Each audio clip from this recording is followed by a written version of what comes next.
জালিমের বিপক্ষে তিনি এক বলিষ্ঠ কণ্ঠস্বর। আজীবন বাংলার মেহনতি মানুষের অধিকার আদায়ের সংগ্রামে নিবিষ্ট থেকে তিনি হয়ে ওঠেন মজলুমের বন্ধু, বাংলার ভাসানী। দিন যত যায় শ্রেণী সংগ্রাম আর অধিকার প্রতিষ্ঠায় ভাসানী যেন আরও বেশি প্রাসঙ্গিক হয়ে উঠছে বাংলাদেশে। প্রথাগত শিক্ষায় শিক্ষিত নয়, তবে আধ্যাত্মিক শিক্ষায় তার অন্তর ছিল পরিপূর্ণ। ছিলেন ভারতের ইসলামী শিক্ষার প্রাণকেন্দ্র দেওবন্দ মাদ্রাসার ছাত্র, হয়েছেন মুক্তিকামী মানুষের নেতা। ব্রিটিশ উপনিবেশ বিরোধী প্রগতিশীল ধারার রাজনীতিতে নিজেকে ধারণ করেছেন।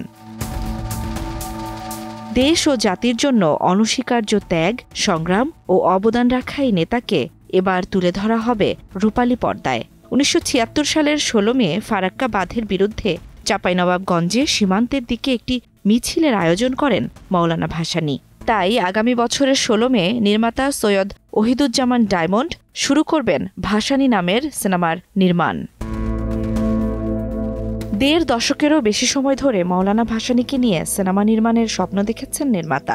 ২০০৬ সালের দিকে একবার সিদ্ধান্ত নিলেও পরিস্থিতি অনুকূলে না থাকায় নিজের মধ্যে রেখেছিলেন সেই স্বপ্নটা।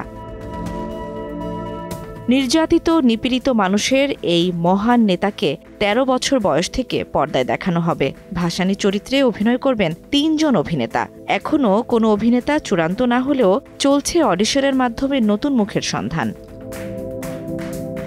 জান্নাতুল দোলনা, সময় সংবাদ।